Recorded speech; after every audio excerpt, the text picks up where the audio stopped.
We romped home to the League One title in episode 1 of our Plymouth save. Today, in episode 2, I'm going to show you how season number 2 has gone. We are playing in the championship and it's got a little bit tougher. Let me show you.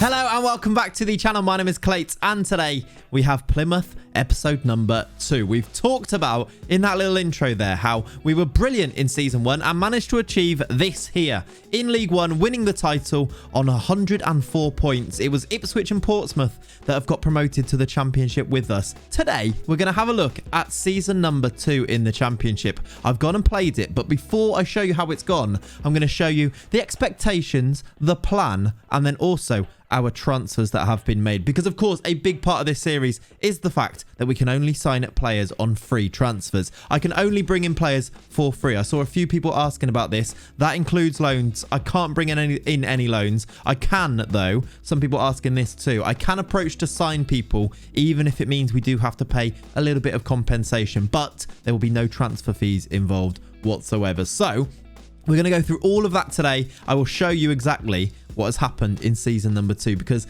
as I mentioned before as well, it did get a little bit harder in season number 2. I will spoilers here, we didn't win the league. Our second season was always going to be more of a challenge though, and I wanted to show you this point here because the extent of that challenge is fairly evident when you have a look at the season preview. We were 300 to 1 predicted 24th in the championship. This championship, by the way, includes teams like Brentford, Brighton and Norwich, all relegated from the Premier League. So some decent teams in there, some really, really good players. If you have a look at this Dream 11, like Solly March, Cucurella. I think Cucurella was linked with Barcelona in this save. Is he still linked with it? Yeah, Milan, Inter and Barcelona linked. A player that we may well come up against in this year's league campaign. So a little bit scary, but I had high hopes. I had a plan. I, of course, jumped into the transfer market, though, to find some of those free transfers, some of those bargains, which we were going to need to make if we were going to do okay in the championship. So I'm going to jump forward now to the end of the transfer window. It's deadline day, the 31st of August, 2022. And we've made some signings. We've also started our league campaign. I'll show you that as well as showing you this year's tactic, because I've also tweaked that. Let's start with the signings then. The first one is a big one that actually went through at the end of last season. It is the man that is on today's thumbnail. You would have seen it already, I'm sure. It's Carlos Tevez. Yes, that is right. Carlos Tevez somehow is a Plymouth player. We've brought him to come and wear the famous green in the championship for us. He's 38 years old, so maybe don't get your hopes up too high, but he's still got a lot of quality about him. These mentals and technicals are still fantastic. Physicals maybe leave a little bit to be desired, but I still think he can do a really nice job for us. He's going to play behind the strikers in this attacking midfield centre role, and I hope he can do a little bit for us. We've brought him in on a free. He's only on £350 per week. His contract is up next summer, so it's a one-year deal for Carlos. I don't think he's going to stick around much longer than that, but as you can see, he's played 8 games already, made 10 starts in all competitions, scored 1 goal, got a couple of assists, got a player of the match. He's doing all right. He started okay. I'm not sure it ever works out perfectly when you sign these old legends, but I think in terms of the quality that we had at the club anyway, I think it made sense to bring Carlos Tevez in. And of course, I've made a few more signings as well. If I jump through to this year's signings, we'll go through them, then I'll show you the tactic. We've brought in some more. Baron Kibamba is one of them, a centre-back. We looked at him in the last episode, actually. I was thinking about whether he was going to be quality enough, whether he was going to be good enough. He's probably going to be a backup option for us, though. 24 years old, Congolese. He's got a decent amount of pace, some all right physicals, some good defensive attributes, 13 heading, 14 marking, good tackling and positioning. I don't know if he's going to be a starter. He's played 4 matches already, 2 from the start, and I think he'll be a useful option, mainly when we need to rotate, because we've actually brought in some other really high quality centre backs. I think we'll get onto those. Next is Nia Kirby, a centre midfielder. I've had him in a Malvern save once and he was a legend for me. I really like him. Crystal Palace youngster. He's 22, decent amount of potential as well.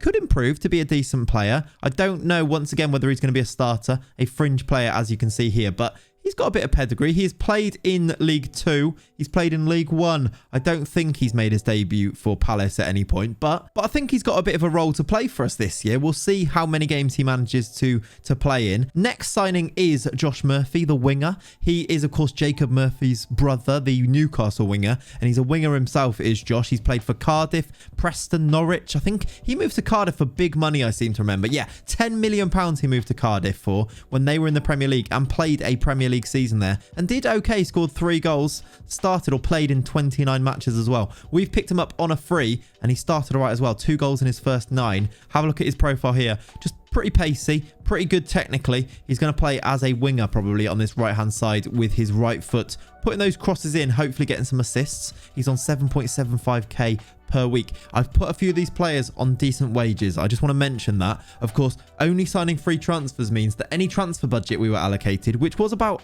over £1 million, I think, goes all the way into that wage budget so that we can bring players in for free, but on decent wages. So that's kind of why you're going to see a few here that are on decent wages. The next signing was Malachi Fagan-Walcott, a youngster, really pacey, tall and pacey with good jumping reach. He's a centre-back. He is lacking in other areas, but only 20 years old. He's actually played 1 game for us in the Cup and scored twice, 2 headers. So hopefully that continues. He's again going to be a fringe option, a backup option. Next player is Jamie Alvarado, who's going to play in front of our defence, maybe as a ball winner, maybe as a deep line playmaker. He's got decent passing. He has come in from Watford on a free, 5k per week. I think he's a nice looking player overall. I am going to play with a defensive midfielder, so I did want to bring in somebody to contend with Jordan Houghton in that role. Alvarado is going to be that guy. He was most recently playing for Ferrol in Spain in the Spanish Federation 1A. He did score 6 goals and get 11 assists. He had a great season last year. Hopefully he can replicate that in the Championship. Then on to some defensive signings,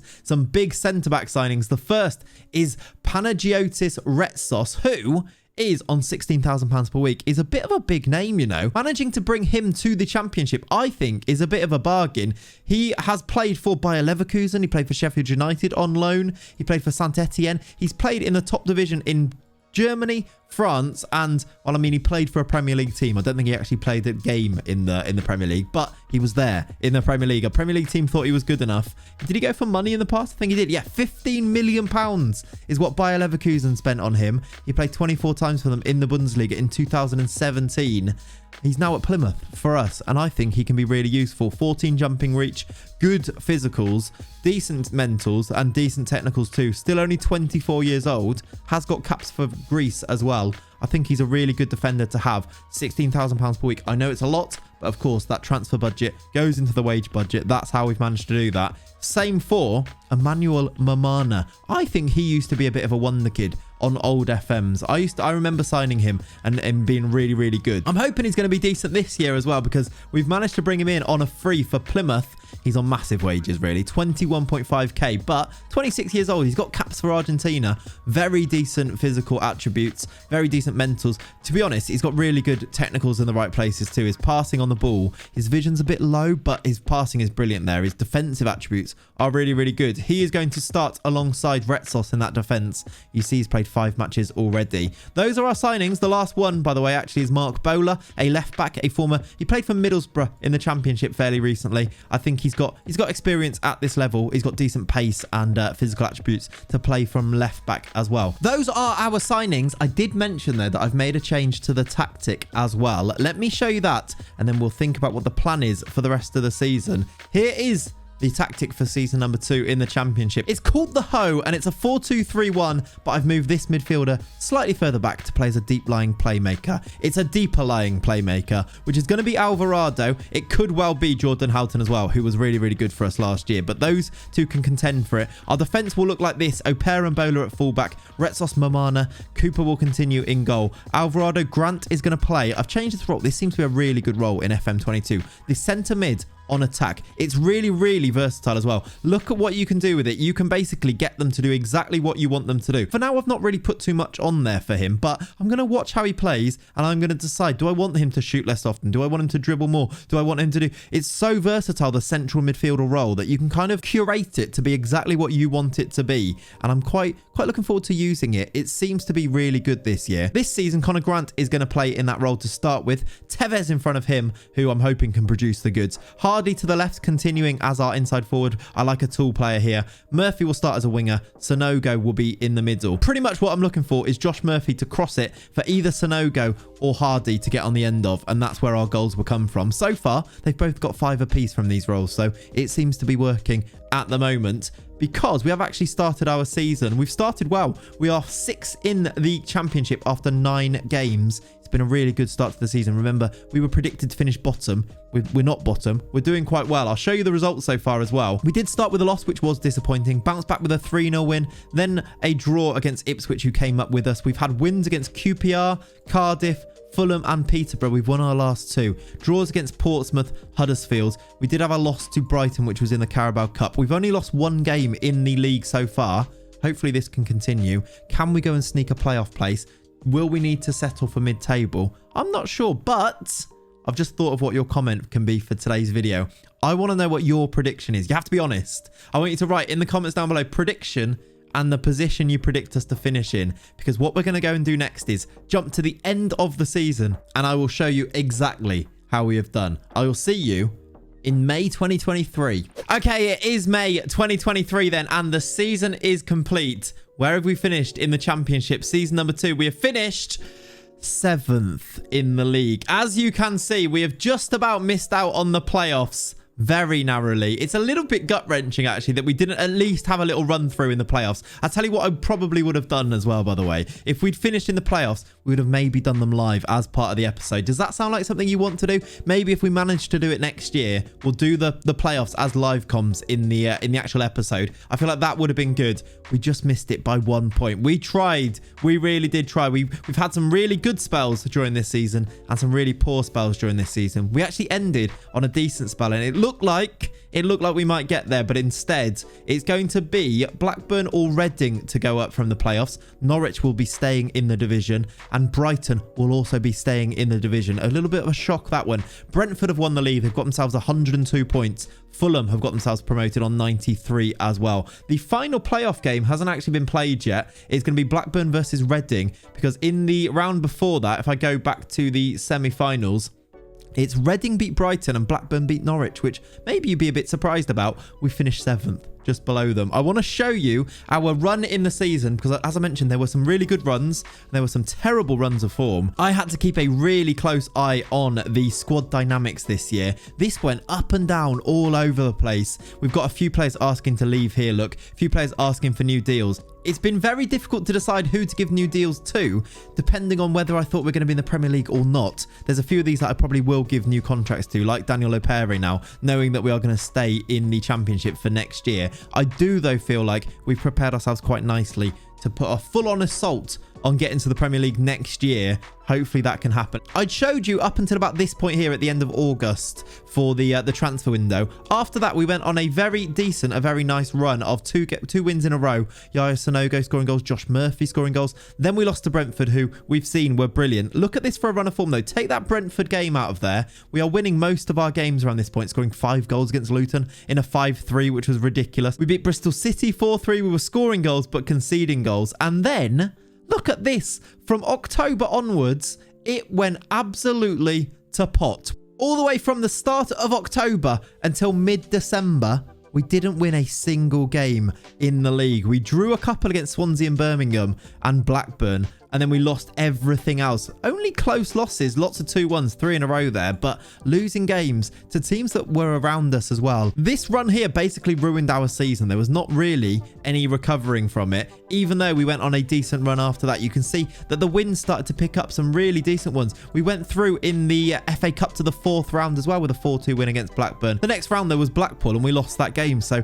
even after some great wins, the FA Cup run came to an end there. The Carabao Cup, by the way, we showed it before. It was that loss to Brighton where we went out in that one. It was a bit of a non-event this year. But here, look, around February onwards, we were really quite good. Losing the odd match, but winning the majority. Finishing up the season with a 2-1 win against Brighton. Connor Grant getting 2 in that one. They were a really good team this year, just missing out on promotion. We managed to beat them. We seem like a very strange Jekyll and Hyde team, it seems, that if we win, or in certain spells, we can win pretty much every game, but then in other spells, we lose every single game. I really feel like it is those squad dynamics, the hierarchy, how things are set up in terms of that dynamics panel, that if things are going well, it goes great. If you're struggling, you can really, really struggle. It's definitely worth keeping an eye on this year in this year's game. The tactic then, it pretty much stayed the same. We went with this system here. We pretty much stayed with the same personnel as well. You can see by the appearances here, lots of these players played most of the games. The most rotation was with Connor Grant in this midfield and also Carlos Tevez, who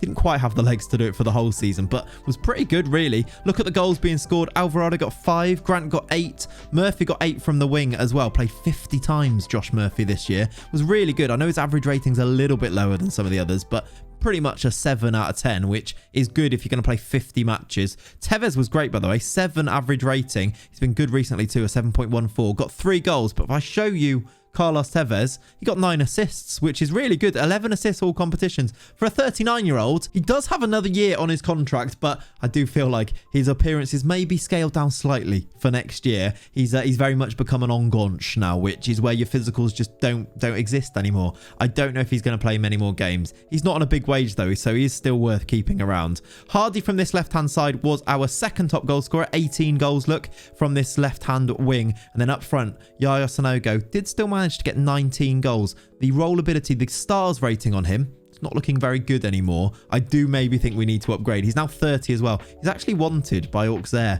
Maybe a little trip home to France is in order for Yaya, but he's become a bit of a hero for us. 2 seasons now. He's got 29 goals, followed by 19 goals.